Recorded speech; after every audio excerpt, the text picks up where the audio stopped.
We are going to finish this semester up by talking a little bit about integration, in particular Riemann integration in higher dimensions.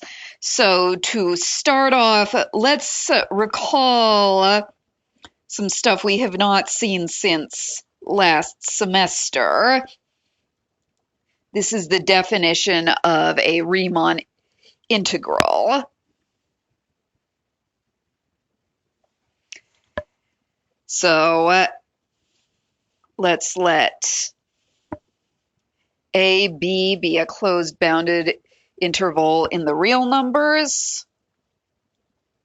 F is a function whose domain is your closed bounded interval, whose range is the real numbers, but not all of the real numbers, because we do require that F be bounded. And then here is the picture we all know and love. Here's our XY plane that you've known since high school. Here's the point A. We'll call that X naught. Here's the point B. We'll call that XN. Then somewhere in between you've got X1 and X2 and so forth. In this case, n is 3. Your function f has some graph.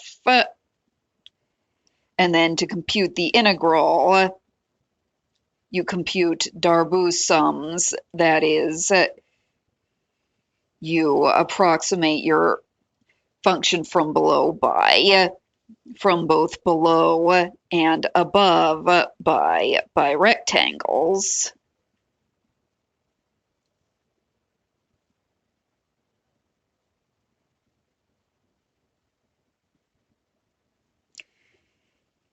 And then your upper sum, the upper sum of f with respect to this partition P,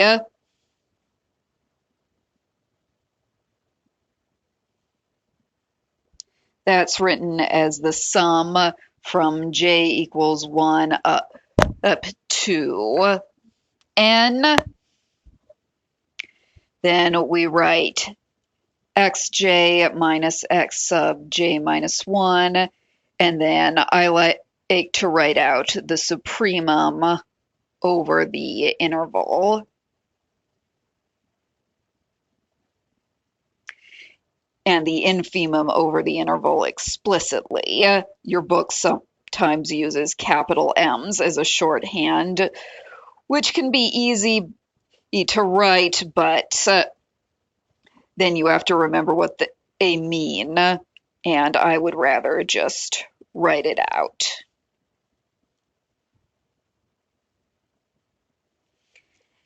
And then so the upper sum is the area of these orange rectangles. The lower sum is, of course, the area of the green rectangles.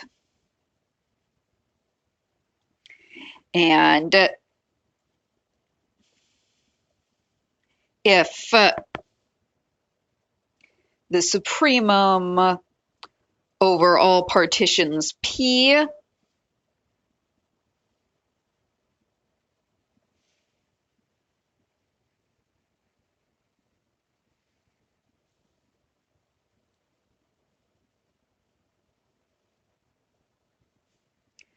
the supremum of the lower Darboux sums, so the biggest the green area gets, is equal to the infimum of the upper Darboux sums. That's the smallest the orange area gets.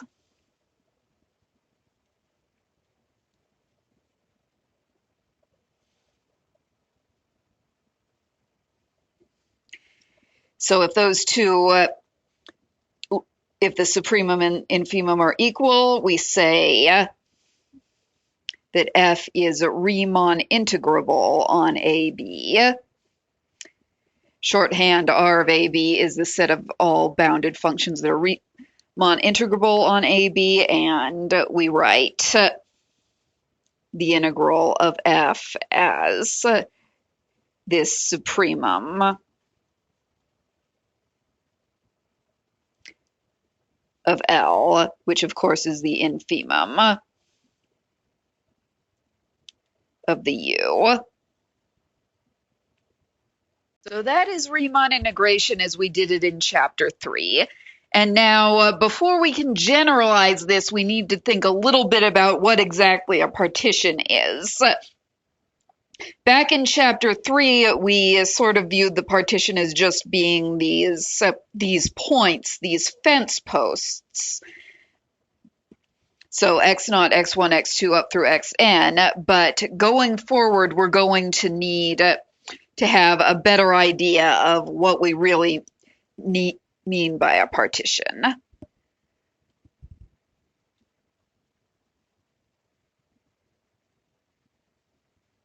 And I think in answering this, I'll take the opportunity to give you a little preview of what you're going to be doing should you choose to continue studying real analysis, and in particular, should you choose to take Math 5503, which is graduate level real analysis next semester. So this is how we define partition in most of analysis, in most of mathematics, in fact. Let X be a set. And then a partition of X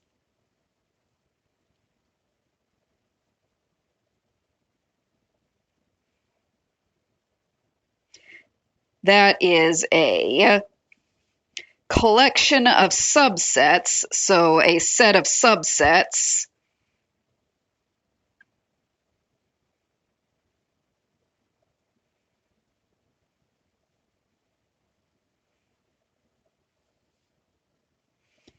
they're often called A1, A2, up through AN. Usually you want it to be a collection of finitely many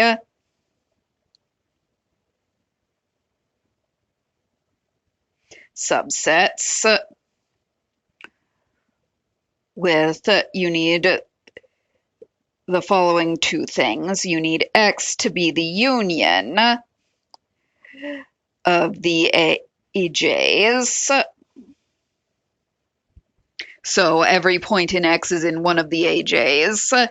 That's what it means to be a cover, like we saw it back in compactness. To be a partition, you need to be a cover, but you also need every point to be in exactly one of the AJs. And your sets have to be pairwise disjoint.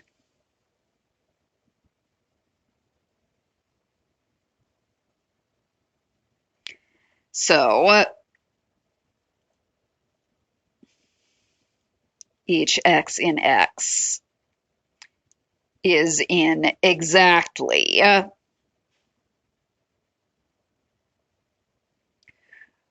one AJ.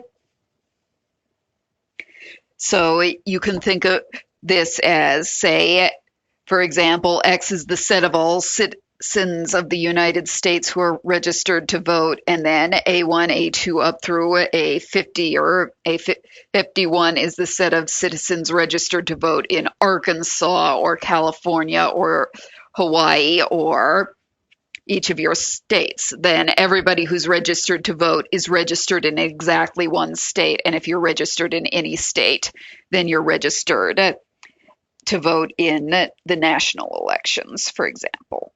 So getting back to our Riemann integral,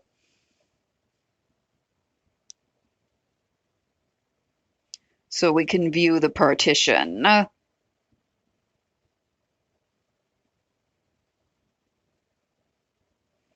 P as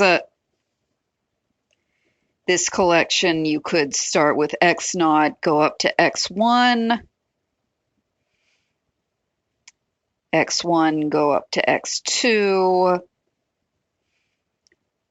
then you have xn minus 1, go up to xn. Let's make this one closed. So we have all the points. Or if you prefer, you can start with the closed interval.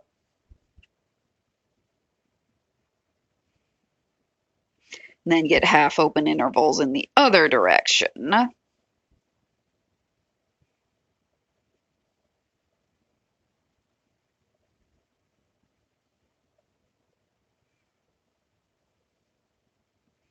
So now what we want is to figure out, is to generalize the Riemann integral from just integrating functions on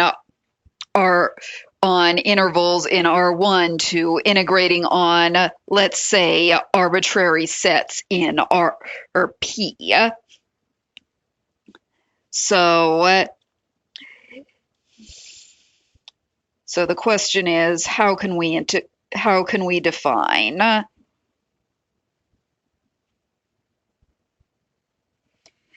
integration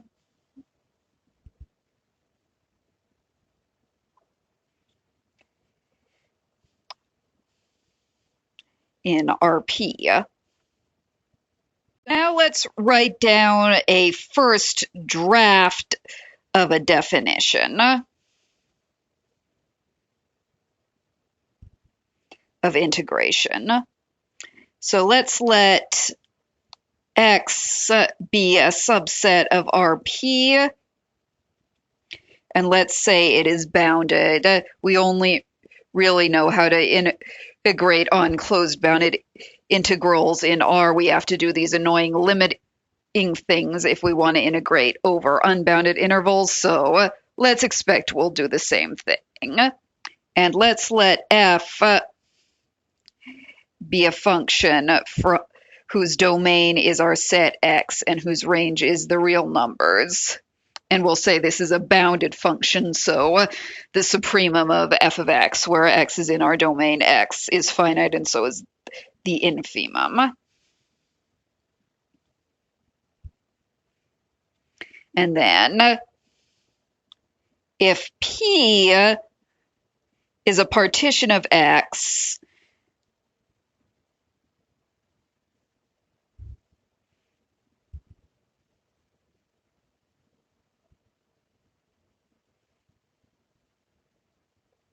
then what we can do is define upper and lower sums. So the upper sum of f over p,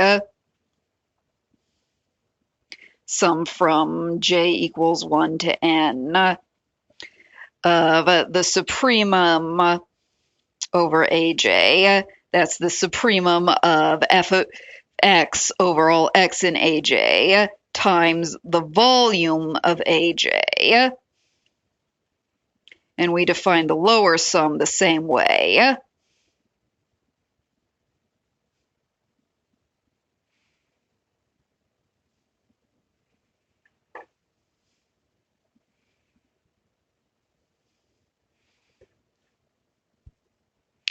Where V of aj is the volume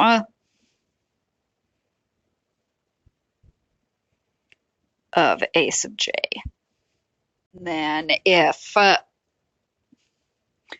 the supremum of the lower sums overall, this is a draft of a definition, so I'm going to say P is a nice partition, whatever that ends up meaning. If that supremum is of the lower sums is equal to the infimum of the upper sums,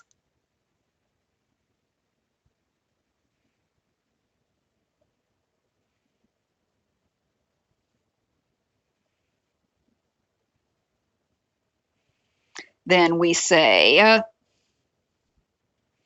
that f is integrable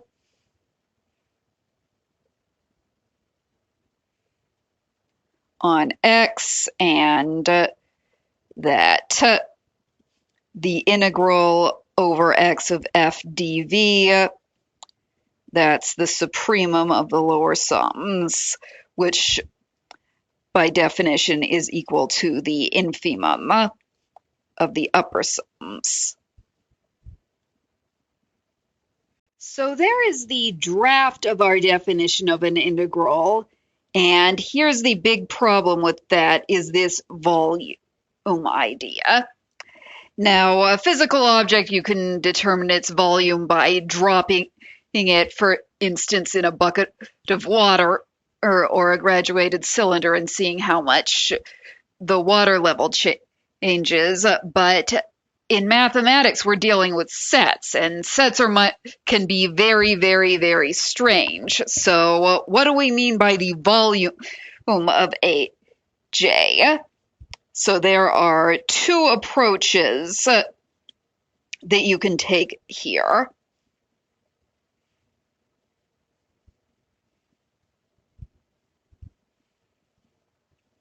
So the first approach, which you will see if you do any graduate level analysis,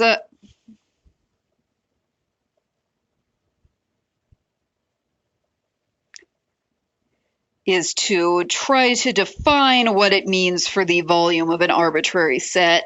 Sets can be really weird, so you can't actually define the volume of an arbitrary subset of A, but you can define it for as many sets A as possible.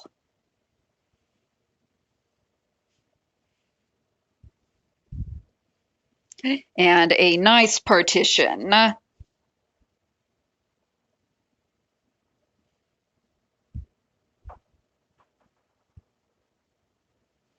means volume of A exists, we know what it is, for all J.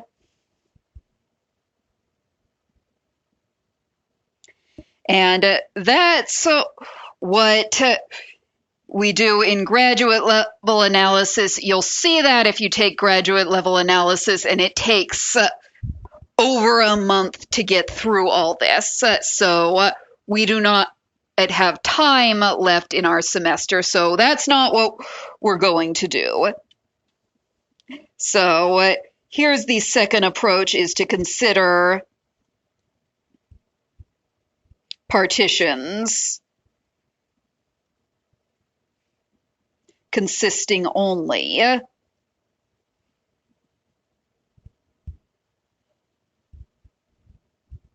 of rectangles. And I know what the volume of a rectangle is, and so do you. So we can generalize Riemann integration to higher dimensions by looking at partitions that are all rectangles, and you will eventually see weirder partitions. So now let's write out some definitions that will let us define Riemann integration. So first off, let's go ahead and define a rectangle. Let's let A, we'll call its coordinates A1, A2, up through AP, be a point in RP, be another point in RP.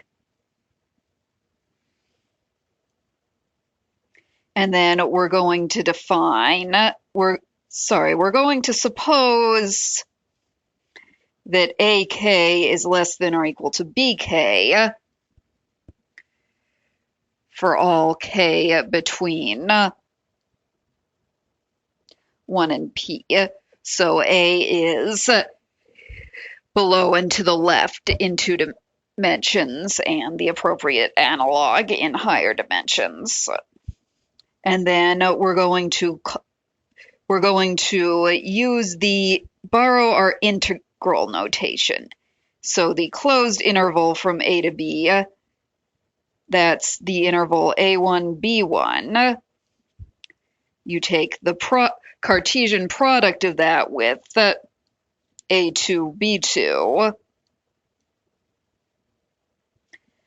up through AP, BP. Let's write out what this is. This is the set of all X,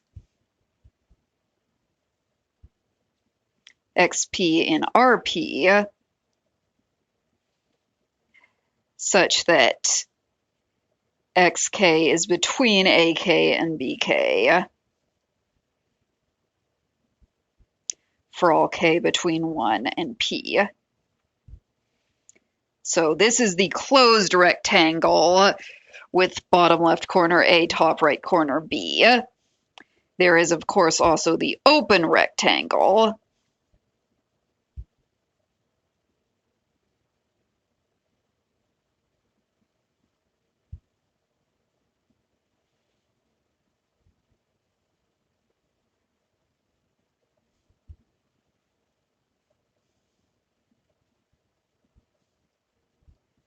Not going to write out all the details, and you could have a half open rectangle if you like.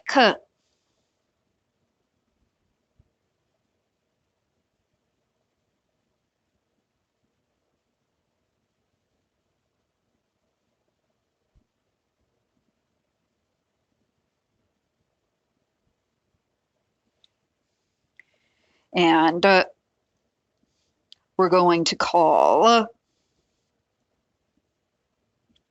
AB a rectangle. If I ever specify say rectangle without specifying, I mean closed rectangle. And we're going to write that the volume of AB, if we ever need it, this is going to be the same as the volume of the open rectangle or the half open rectangle. It's going to be B1 minus A1 times B2 minus A2 up to BP minus AP. And this is the volume you all know and love from high school geometry or even earlier. The boundaries of these rectangles are sort of annoying to deal with, so we're going to set up some definitions that basically amount to I just don't want to deal with that. So if AB and CD are rectangles,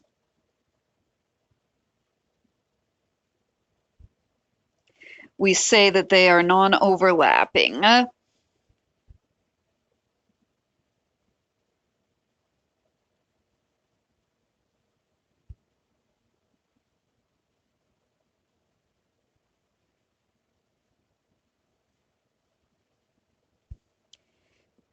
If the open rectangles are in fact disjoint. So, for example, let me draw you some non-overlapping rectangles. There is a rectangle. It includes the boundary and the interior. Here is another rectangle.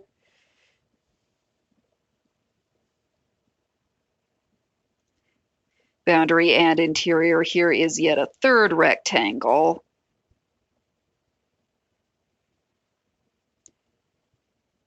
And you'll notice that these are all non-overlapping.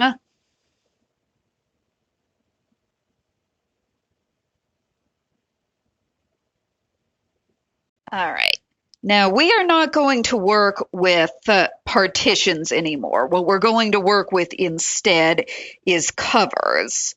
So let's let X be a bounded subset of RP. And then we say that P is a rectangular cover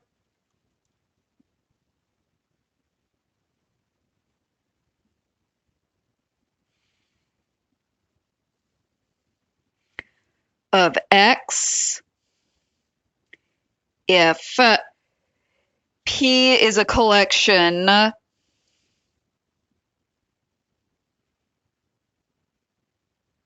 of non-overlapping rectangles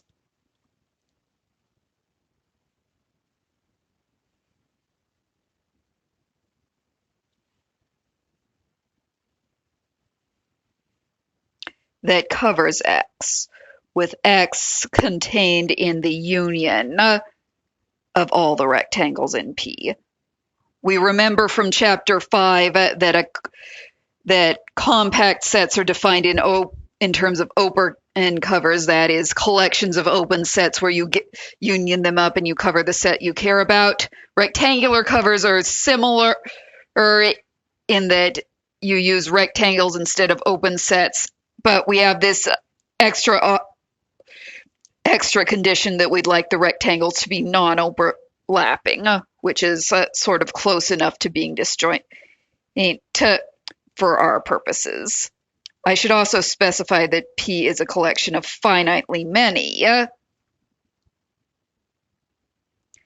non-overlapping rectangles. So rectangular covers are all finite covers. There's always finitely many rectangles. Now let us go ahead and define the upper and lower Darboux sums of a function over a set.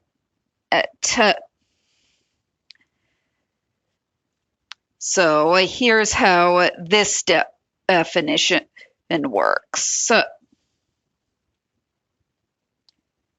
Let X be a bounded set. If it's bounded, then there's always at least one rectangular cover. Any big enough rectangle will cover it. So bounded sets in at least bounded sets in RP always have rectangular covers.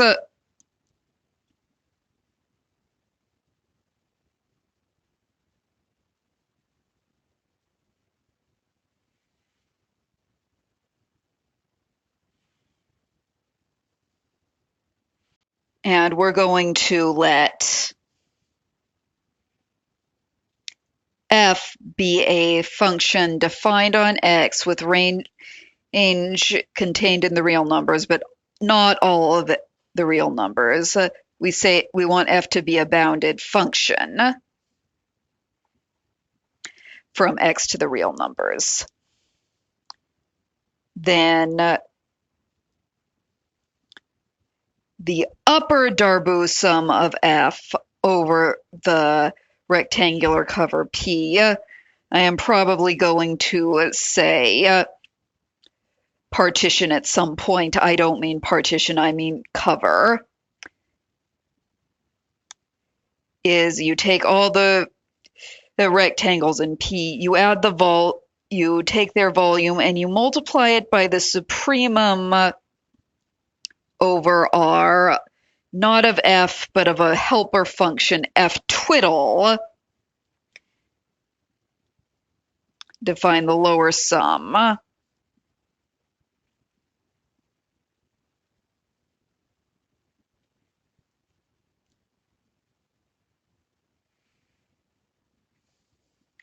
Where f twiddle is defined like this.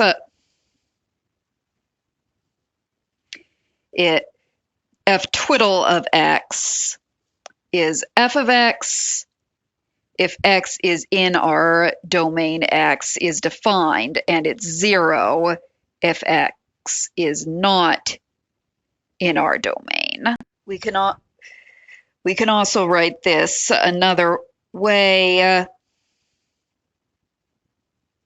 Volume of R times M sub R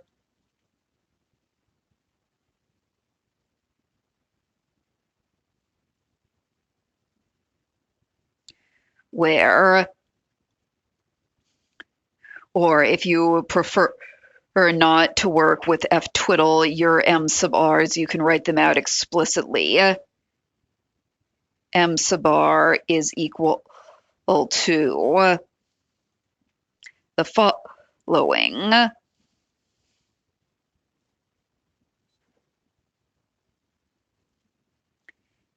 It is the supremum over R of F if R is all the way contained in X. It's 0 if R intersect X, if R and X are disjoint. That can happen in a cover, or it still counts as a cover if there are a couple of extraneous rectangles. And then whichever is bigger, 0 or the supremum over R intersect X of F.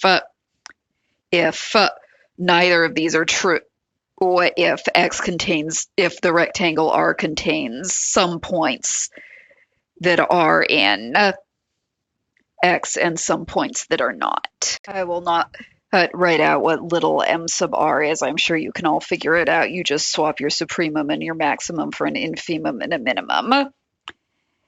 I will point out that we can simplify this.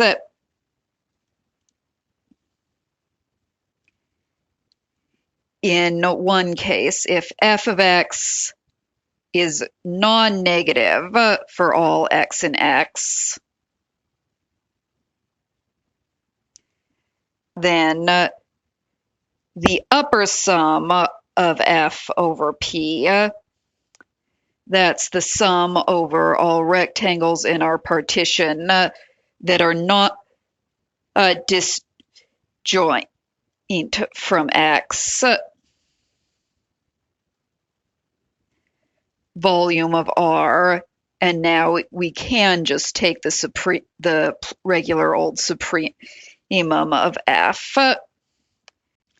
The lower sum of F over this partition, it's the sum over all rectangles in P, but now we keep only the rectangles that are contained in X. Any rectangle that contains a point not in X, the infimum of F twiddle is going to be 0. F twiddle gets as far down as 0, and F is non-negative, so it's never below 0, so we can just throw those rectangles out, and in this case, it's what you expect. So sort of an obvious question you may be wondering is, why is Professor Barton not just taking using the following much simpler definition?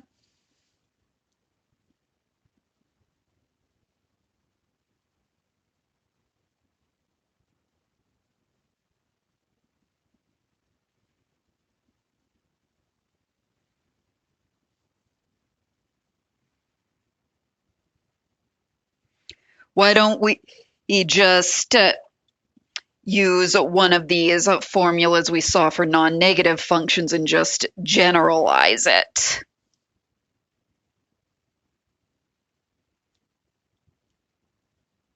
Why this complicated thing with the auxiliary function f twiddle, or this horrible three-pronged three-option piecewise m sub r? And the answer to that is we would really want to integrate over things like, say, a circle.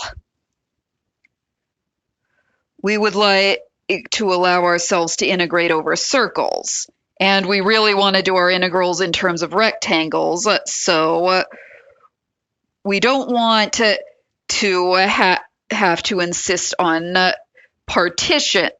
And so we want to allow ourselves the freedom to only look at covers, to look at at covers, because a circle, you certainly can't partition that. You can't chop it into rectangles. You can cover it with rectangles, but you're always, always, always, always going to have these annoying little extra stuff sticking out. And now, if you're willing to think about covers with extra stuff, you're trying to do integration using covers instead of partitions. Well, let's let X be this set. Let's take one cover that sticks out here and another cover that sticks out on the other side. And then if we take this function,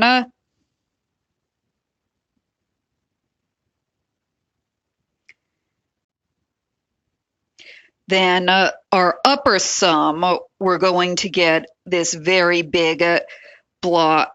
We're going to get a lot of negative stuff in our upper sum, even though it's an upper sum. And we're going to get a lot of extra positive stuff in our lower sum.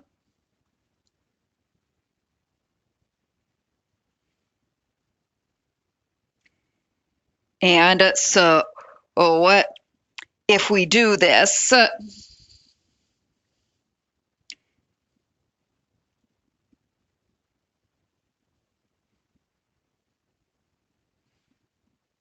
if we used one of those definitions,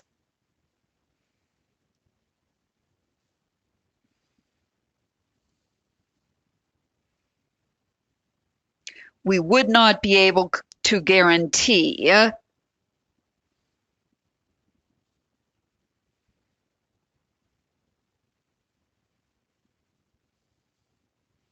that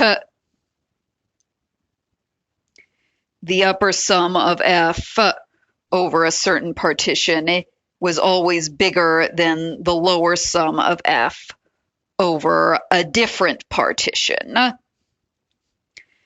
So if you remember from chapter 3, this fact that the upper sums are always bigger than the lower sums, that was very important in defining an integral. If you want to use covers instead of partitions, which you have to do if you want to integrate over a circle, then you might not be able, then you would not have this inequality. You can't define the integral just by taking the supremum of the lower sums or the infimum of the upper sums. And so you're in trouble.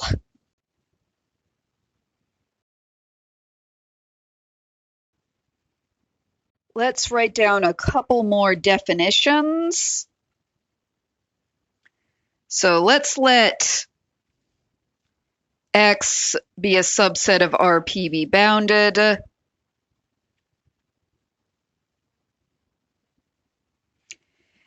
And P and Q are two rectangular covers. Your book calls them R covers, so he doesn't have to keep typing out rectangular, and I'm starting to see why, of X. And then we say that Q is a refinement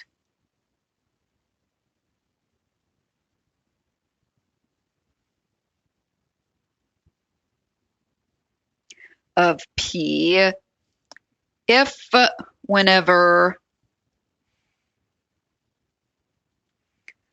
R is in Q, we have that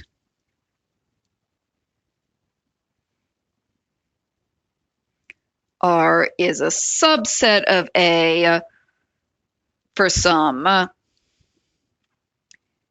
A in P. And I want to emphasize that P is in fact allowed to be bigger than Q in important ways. So if this is our rectangular cover P. Our rectangular cover Q, you're allowed to have this situation where the rectangles in Q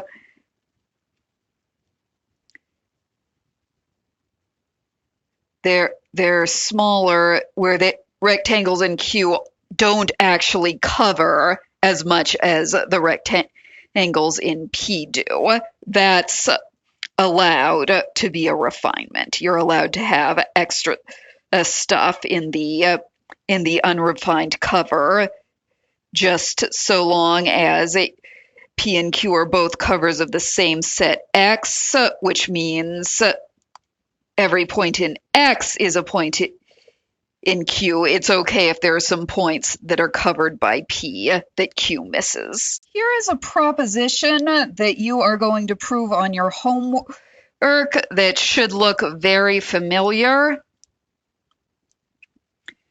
It looks very much like Proposition 3.1.2, and it says that if P, Q are two rectangular covers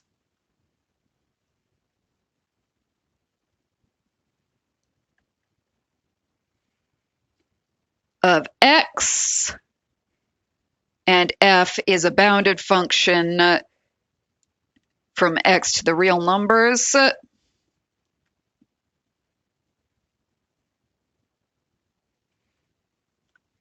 then L of Fp is less than or equal to the upper sum of F over Q. And furthermore, if Q is a refinement,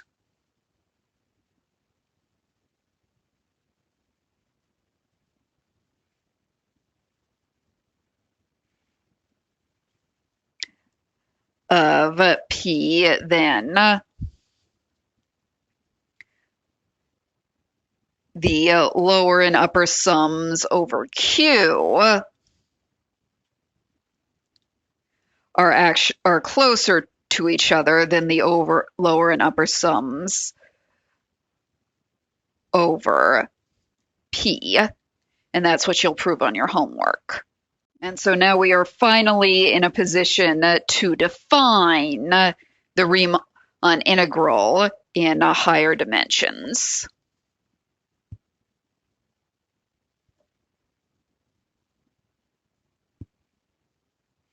So we'll let X be bounded, and as usual, F a bounded function on X. And then the first thing, the lower Darboux sum of F over X, that's going to be the supremum of all the lower Darboux sums over any rectangular covers of X. The upper Darboux sum of F over X is the infimum of the upper sums.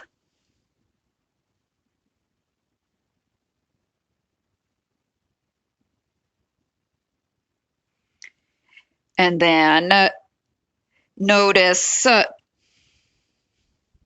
by the proposition that you're going to prove on your homework, the lower sum, the lower Darboux integral, is indeed less than or equal to the upper Darboux integral. And this is why we have the horrible thing with the extension by zero. Then take the supremum or the three-way piecewise definition of the upper bound. That's annoying, but it's what we have to do to make proposition 7.2.2 work, and the lower Darboux integral and the upper Darboux integral, in fact, be bigger and smaller than each other. And then if the lower and upper Darboux integrals are equal, we say f is integrable